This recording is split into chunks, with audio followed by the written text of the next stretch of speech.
Bonjour et bienvenue à tous pour cette nouvelle affaire. Le 29 octobre 2024, il est déjà tard lorsque James Neal, technicien d'une entreprise de sérigraphie, est encore plongé dans son travail. Une importante commande l'oblige à rester au bureau une grande partie de la nuit. À 20h30, il appelle sa femme, Jessica, pour la prévenir de son retard. Leur échange est bref, presque froid. En crise depuis des mois, leur couple est au bord de la rupture. James s'inquiète pour leurs deux enfants, Vista, 4 ans, et Ellie, 1 an, qui sont tout pour lui. Comment les protéger dans cette tempête qui s'annonce?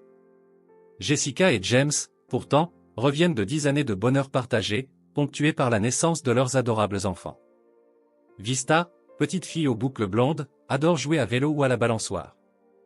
Et passer du temps avec son petit frère, Ellie, un bébé rieur aux yeux pétillants. Mais depuis l'arrivée d'Ellie, la maison du 1902 Oma Allen, à Johnson City, Tennessee, a changé d'atmosphère. Les rires des enfants, qui résonnent encore dans la journée, cèdent la place, le soir, aux disputes répétées de leurs parents.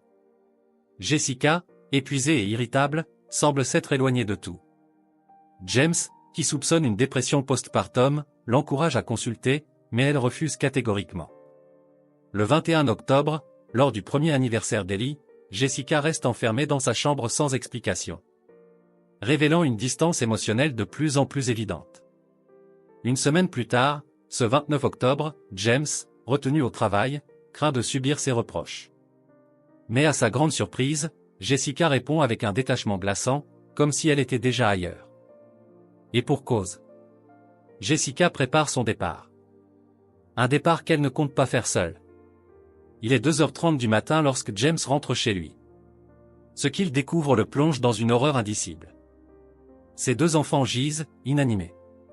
Incapable de déterminer s'ils respirent encore, il appelle la police en panique. Une patrouille et une ambulance arrivent rapidement sur les lieux. L'agent qui a pris l'appel se rend sur place avec ses collègues. Il trouve James dans l'entrée, en larmes, tentant de réanimer Vista.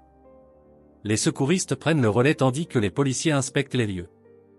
Dans la chambre d'Ellie, l'enfant est retrouvé emmitouflé dans sa couverture préférée, Lilo et Stitch, sans aucun signe de vie.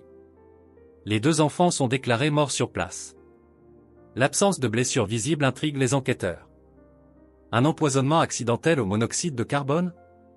L'hypothèse est envisagée. Mais elle s'écroule rapidement lorsqu'ils découvrent Jessica dans la salle de bain.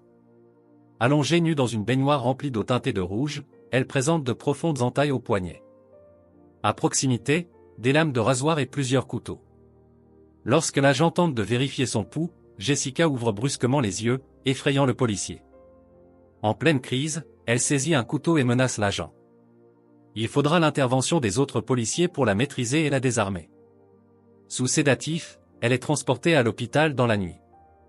Pour Vista et Ellie, il est déjà trop tard. Dans une lettre retrouvée dans l'entrée, Jessica explique son geste. Elle y évoque une agression sexuelle subie par sa nièce. Un événement qui l'aurait traumatisée au point de ne plus se sentir capable de protéger ses propres enfants. Par cet acte, elle aurait voulu les sauver d'un monde qu'elle jugeait devenu trop dangereux. Interrogée sur son lit d'hôpital, Jessica livre des aveux glaçants.